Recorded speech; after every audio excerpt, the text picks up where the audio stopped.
How's it going, and welcome to Inside the Z, the Zachary Football Podcast. My name is Scott Pellegrin, Coach Pell, and on today's episode, we have our Coaches Spotlight and Story Time with Coach Brew. Back here with our Coaches Spotlight, Inside the Z, the Zachary Football Podcast. This week, we got Coach Ken Hilton. Coach, how are you, man? I'm good, man. Doing good. Long-time coaching veteran in the Baton Rouge area. So Coach Hilton, man, and I always kind of start off and tell everybody kind of what we do here. I know, people listen to our clips. Some people listen to the whole episodes. So we try to give everybody a kind of a peek behind the curtain of what we, what we do as coaches. So we kind of give them a little insight on that, Coach. So, I know, you've been here 3 years now, and a lot of people know your background. But just real quick, we get other coaches from other programs that watch us. Talk to me a little bit about the journey. Oh, man. I started this will be my 27th football season back as an assistant at Baker. From that, I went to be the head coach at McKinley. I had a chance to go back to my alma mater, Baker, to be the head coach, and still serve as head coach there. Left was defensive coordinator at Redemptress. From there, I went to Plaquemine as defensive coordinator with Coach Bob Howell, who was head coach here one time. And from there, got the head coaching job at Scotlandville. Left and went to be the defensive coordinator at Central. From there, ended up going to back to McKinley to be the head coach. Left McKinley, went back to Central as the defensive coordinator with Coach Sid Edwards over there, who's now the mayor of Baton Rouge. And when he got let go from Central, I ended up coming here to be the linebacker coach at Zachary. So 4 times head coach, I think I just counted? Yes, 4 times. 4 times. So talk to me about some of the lessons, you've learned along the way, especially in those roles, that a lot of leadership roles. So in 27 years, you said coordinator a bunch of times and head coach a bunch of times. So you've held leadership positions for a huge number of years out of that 27. Right. As a head coach, man, a lot of the places where I were, at Baker, I was able to win the district championship. A lot of those other places were rebuilds. And I'm proud to say that, even though we didn't win a championship, the place was much better when I left than when I came. And I think we built the foundation, and just to see the development of kids when you're in that role, what it was and what it turned into was great, to see the growth there. You're right. It's all about the kids to me, and, building relationships and seeing that growth, watching a kid come in as a sophomore or ninth grader, depending on when you get them in the program, whether, you see them as a ninth grader, or you get them in the varsity program as a sophomore, and watching them grow when they're seniors. Yeah. The development's big and relationships are big. Being new this year, we hang our hat on, a lot of our coaches have held leadership positions other places, and I think one of the luxuries we have here is, coaches come in understanding that, hey, it's relationships first, because when you've held a head coaching job or a defense coordinator job, to really get what you want accomplished, you got to find a way to get the kids bought in, right? And they got to buy into you. So, what are some ways here, that we build relationships with our kids and kind of facilitate that stuff? Man, you know what, Coach? I tell you what's crazy. You mentioned, 27 years. It's changed so much. Just by with the technology, and now you get to spend more time with your kids as far as meeting, as far as workouts, as far as having them around. Back in the day when I first started, coaching was the fun part. We had to paint fields. We had to, break down on the chalkboard and get the hit chart made yourself. And now Huddle does all that stuff. It's a lot, it's a lot of things that coaches had to do back in the day that you don't have to do now. There's a lot more time you get to spend one-on-one with kids and stuff. Yeah, you spend more time with the coaches almost. Yes. It seemed like. Yeah. Because there was all those miscellaneous jobs that weren't necessarily, football related, but they weren't on the field coaching the game related. Right.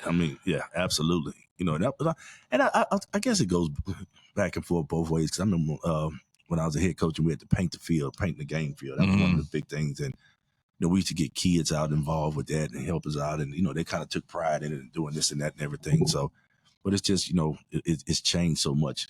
Coaching has changed so much over the years. So when you came to Zachary, were you living in Zachary when you were working at Central, or did you move here after? No, I've been living in Zachary now. My son is 16, so I've been living in Zachary 16 years now. Oh, wow. So you're familiar with the whole community school district and the whole situation. So what does that look like? You had it from both sides. You had it as just a regular member of the community because you didn't work here, but now that you work here, talk about your perspective on that independent school district and how that influences athletics, academics, and everything. Well, I tell you, like having kids that's coming through the system, man. Zachary has been one of the top schools. Well, it was the top for a long time, and still is one of the top school systems. And when we first started looking for where we were going to live, we were living right on the Baker-Zachary line, and our kids were going to Zachary anyway, and we started here. So I mean, from daycare, my daughter, my son going to school and everything, and we liked the school and everything. So we decided to stay and end up moving deeper into Zachary. But it's been great. Kids get a good education. You get to be close right by. Anything that goes on, you could be a part of. And everybody, and you get to see different people and know the people around town and everything. So it's been really good. Yep. So what is your role right now? So obviously you coach linebackers. You added a new job title this off season at the middle school. Yeah. And I'm going to tell you what, man, I really, really been enjoying that middle school strength and conditioning program. That's something that those kids are really, really excited about. The 8th grade boys, what's crazy about it is just the 8th grade boys I'll have this semester, and then second semester they go to Hilton. Mm-hmm. So I'll get 8th grade girls, and then I got 7th grade boys 2 days a week, 7th grade girls 2 days a week for the whole year. Mm-hmm. So with those, we're trying to do is just develop them so when they come to the high school, they already got that foundation for the weight room. They know how to work out. They know how to act in the weight room. They know the safety procedures of spotting each other and everything. They know the basic lifts, and they got a concept of how to work. Yeah. And that's the thing that, I'm stressing over there with them. That, hey, especially with the 7th graders, because they chose to have to get a permission slip signed to be in there. And they chose to be in there. And it's been going really, really good. So, we're working and they're seeing some gains, I think. And that's the thing that they like, especially those 8th grade boys. So I'm moving a little faster with them because I know I only got them for a semester. Right. As opposed with the 7th graders, we kind of taking it slow, getting the foundation set. And, now they're starting to see the gains and everything. Yeah. So they, you got guys comparing biceps in the mirror. You know what I'm saying? They see their muscles are growing. Yeah, but I mean, we're able to get a good amount of work in an hour's time over there. They understand, we kind of superset everything. So yeah, we're gonna get 4 lifts. I mean, 4 lifts a day in there. So and I've been on head coach interviews. I've held the title 1 time, and you've done it 4. And I think one thing that I see here in our system, our system, our program, is there is that alignment from the feeder school up to the high school, and when you go in these interviews, that's one thing every committee or every AD or principal wants to ask you, like, how are you getting the middle school involved? Or how are you getting this feeder involved? Or how we're going to make sure our kids show up here when they're in 9th grade, and you have to have an answer for how you want to get those people involved. And in some communities, I've learned that the middle schools are not super aligned, and the people that work there don't really want to be involved with the high school. So talk a little bit about that alignment that we have, but also how did that look in your early career at other places? Was there a lot of alignment? Was that always a challenge for you as a head coach? Oh, absolutely.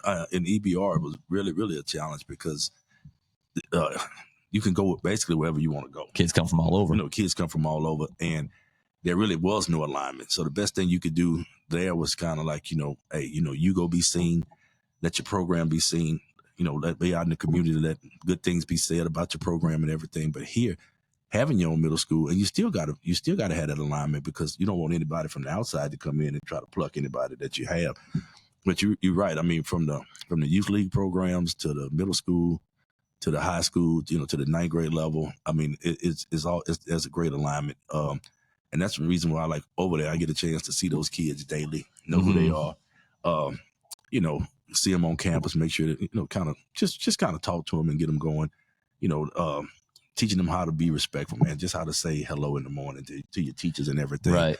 But, when I was a head coach at Baker, we had a middle school.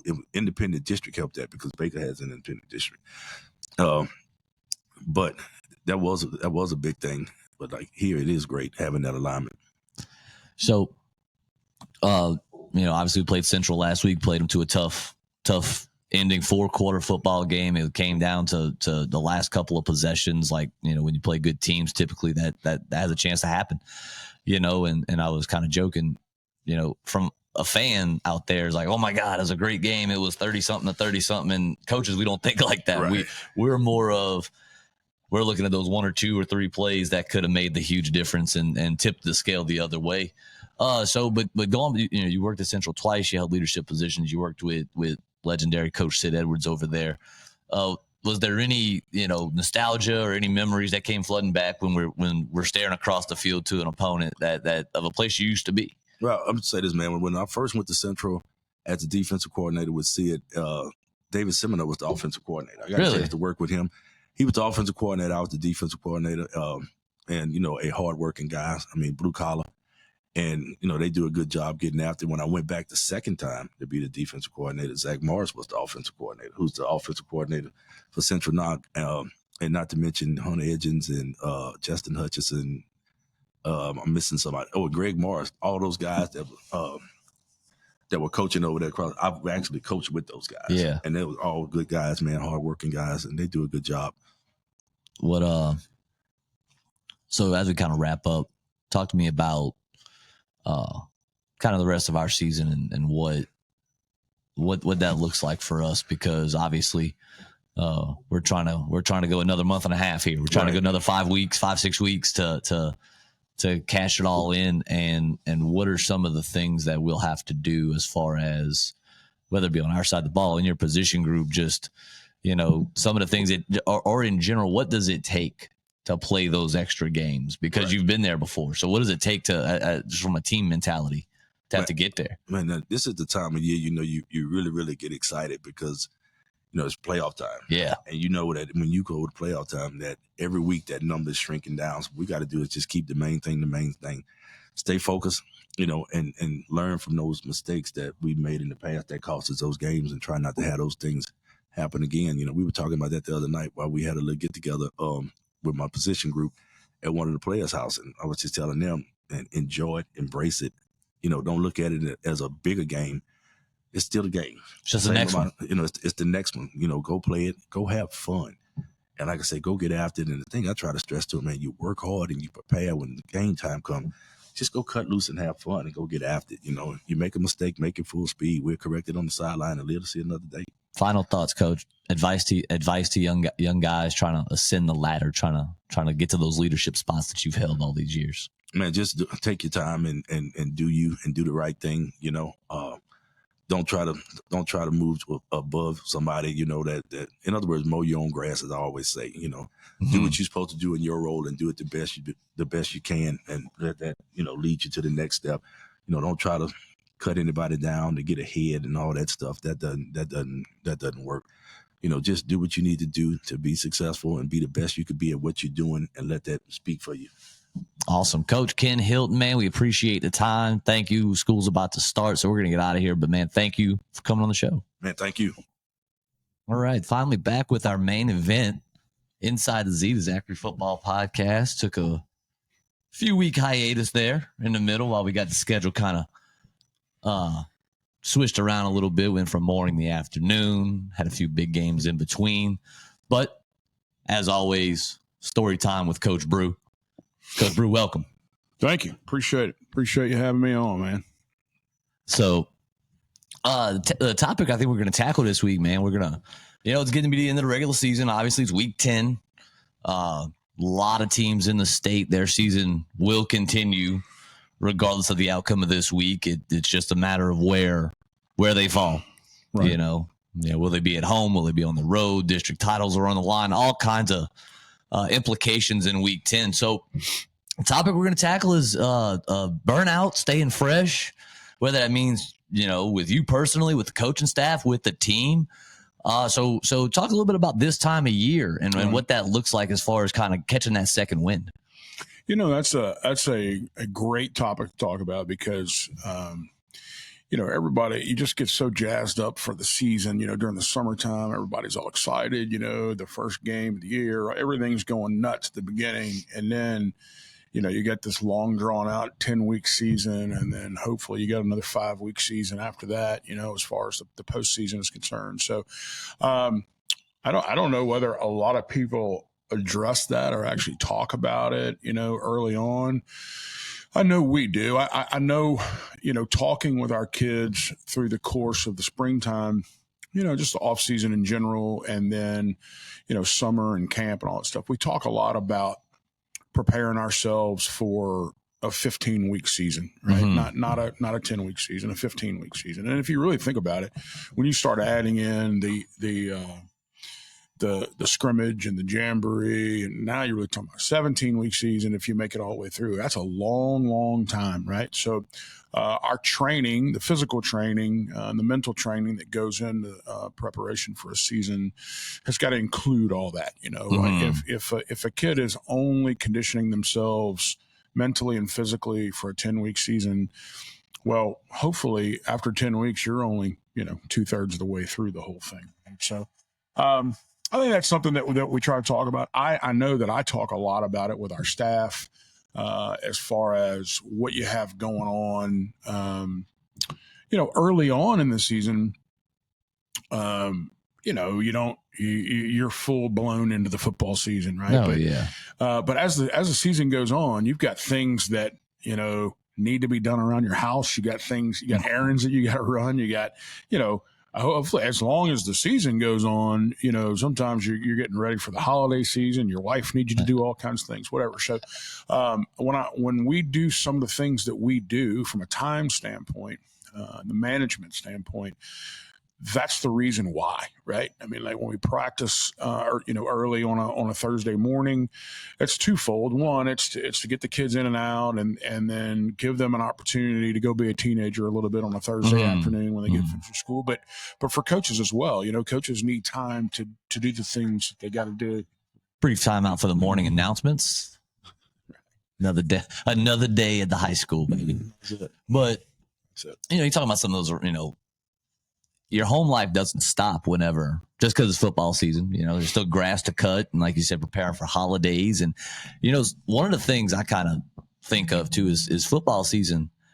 The games are really the fun part for the kids and us. I feel like, so the season really starts to me when school starts. And you got those several weeks of practice with no game leading up. And then you kind of get into that first part of the season. Okay, now everybody's excited. It counts. Or, you finally get to beat up on somebody else. And then you kind of hit those up and down days, And so now we're at this point in the season. Coach, what are some of the things you do to, give the staff a chance to debrief a little bit and relax from this play, even though, they're still realistically, we want to go 5 more weeks, sure. Or what do you do personally to kind of keep yourself freshened up for the run? Right. That's a good question, man. I'm typically an outdoorsman, so I like to try to do some hunting, do some fishing. You got to try to find time to do that. You got to make time to do it. But it's also the reason that I think it's important throughout the course of the week to make sure that you're trying to get some preparation done for the next week, so that on the weekends, you're still working, you're still doing what you're doing, but it's not 12 hours a day on Saturday and Sunday. It's you got some family time in there, you've got some alone time in there.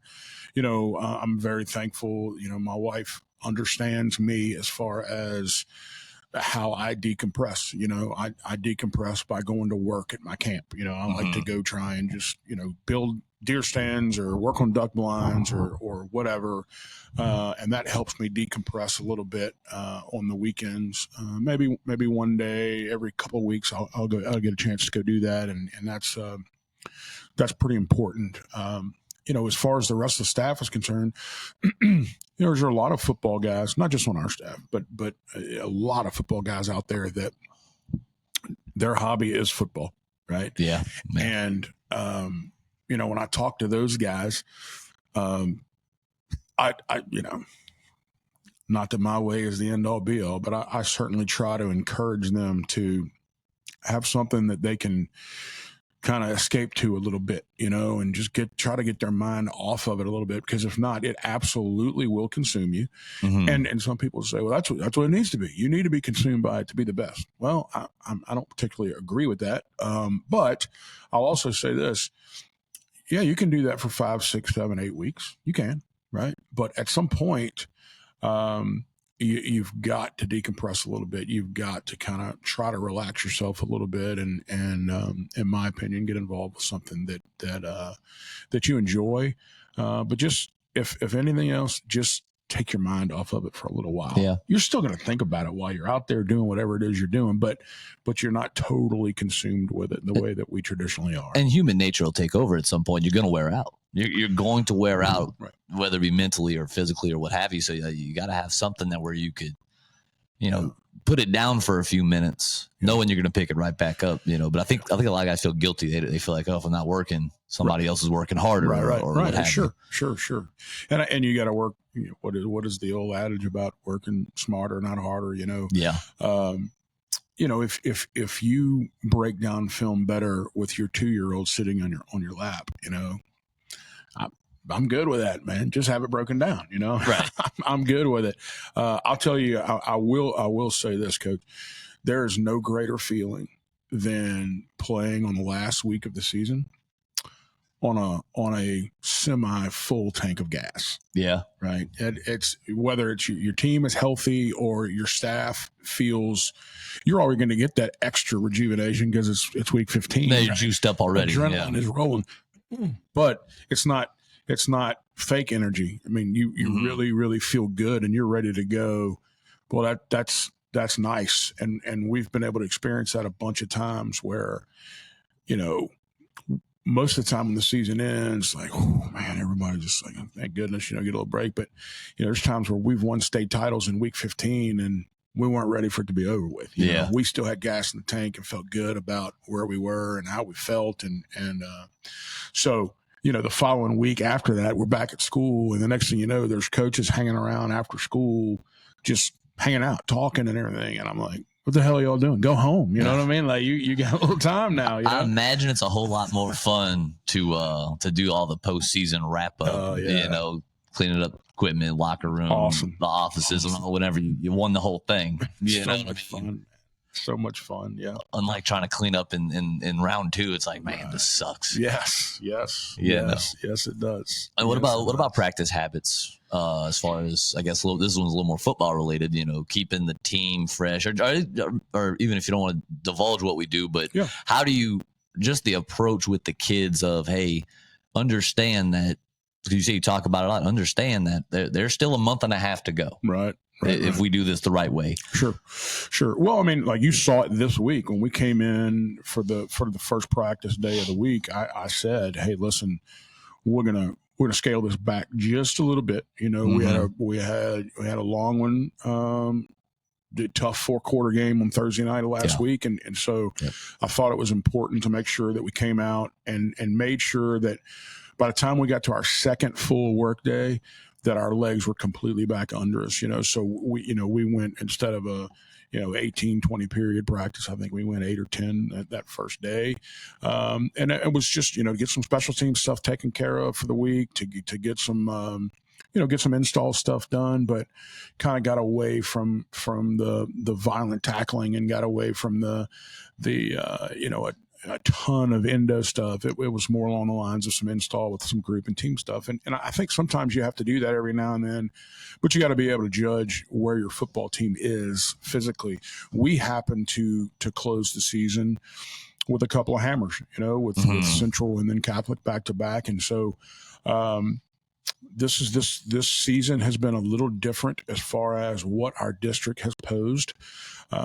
So we've had a bunch of 4-quarter games, as far as our district is concerned. And so, I think it's really important to try to make sure that the worst thing that can happen with a kid is they know what you want them to do, but they can't do it because physically there's nothing left in the tank to do that in the 4th quarter. That's a bad feeling. It's a bad feeling for the kids. It's a bad feeling for the staff. So I think it's important to try to figure out ways to make sure that you are, we'll curtail some of the things we do in the weight room. Lifting 3 days a week with our older guys and 4 days a week with our younger guys the way we do. Sometimes the strength guys gotta see that as well. And he and I will meet and we'll talk about some things that need to get done. Is it more, stretching and stuff in there as opposed to heavy, 4-rep sets on stuff that we're doing. I mean, like it just depends on what your football team is showing you physically with where they are and how you need to change things up. So, shifting gears a little bit, obviously, so we got some hammers at the end of the year. Played Central to a tough one last week, and those games are always weird because fans' perspective was like, "Oh my God, what a great game!" and coaches are like, "Holy crap, man, 2 mistakes and it's different." You know what I mean? And we're celebrating instead of the other way around. Yeah.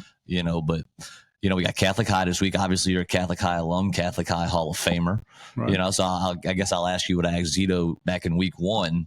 Is there any, or I guess I asked you too with Livonia, is there any, nostalgia? Is there any memories that come back when you play against teams where you have a history with them, whether it be at the school or versus the school? My situation with Catholic it's probably the same as a lot of guys that have come through there, but it's different as well. I happen to have 2 older brothers that were 13 and 12 years older than me. Okay? So when they were playing high school football at 17 years old, I was a 4-year-old, right? I was a 3-year-old, a 4-year-old, a 5-year-old. So eat, sleep, live Catholic high school, from a very, very young boy. So I got a chance to spend a lot of time on that campus with them as a youngster, and then growing up through and knowing that's where I absolutely 100% was going to high school. And to be honest with you, was preparing I was coaching the freshman team there when I was in college, and I was preparing to graduate at LSU and join Coach Weiner's staff. And that would have been the end of it. I'd have done 40 years at Catholic, and that was going to be it, right? God had other plans at that point. And so when I graduated from college, he took me on a different path, North Baton Rouge instead of South Baton Rouge, and I went to Redemptorist. But it never changed the way that I felt about that place and how thankful I was what that place did for me personally. It certainly afforded me a lot of things in life as far as just experiences, tremendous friendships that I gained from going to school there.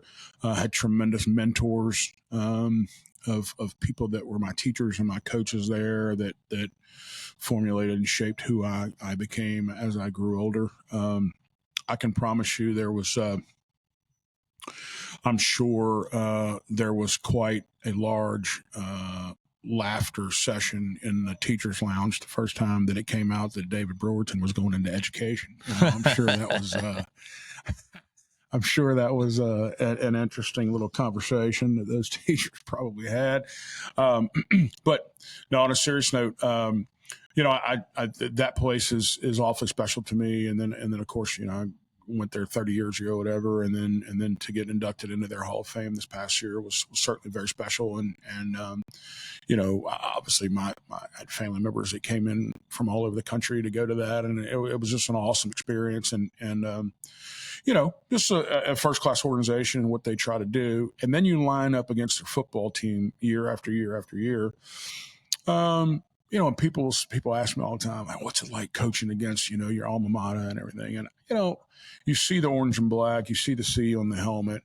I wore all of that stuff. I coached there. Certainly there's whatever that feeling is of, hey, look, that's there's a connection there. Yeah. Yeah.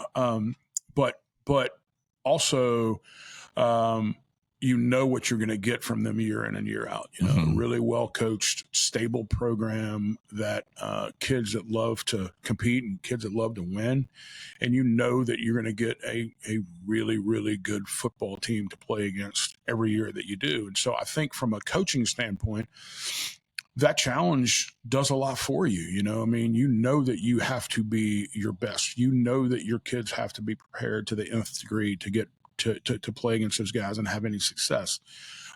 We've had some absolute knockdown dragouts with them. Yep. I think the game's been decided in the fourth quarter, probably, 6 out of the last 8 times that we played each other. and it's a lot of fun.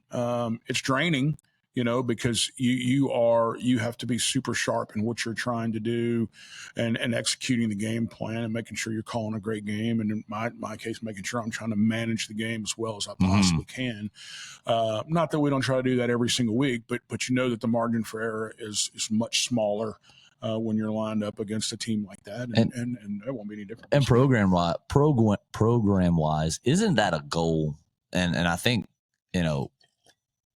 and this will probably be better answered from people from the outside, I guess. But program wise, isn't that the goal, to be one of those teams where it's like, man, even when we we might be comparable in talent, we might have the same amount of good players they have, we might be equally amounts of success the last however many years, but knowing that every time you line up against somebody's going to say, hey, the margin for error, we can't make mistakes this week. There's no chance. Sure. You got to be, is that not a goal for any program, but especially they have that over there.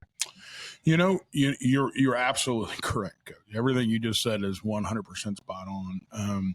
When I got here, there was a couple questions that were asked to me about the kind of program that I wanted to try to build here, and longevity.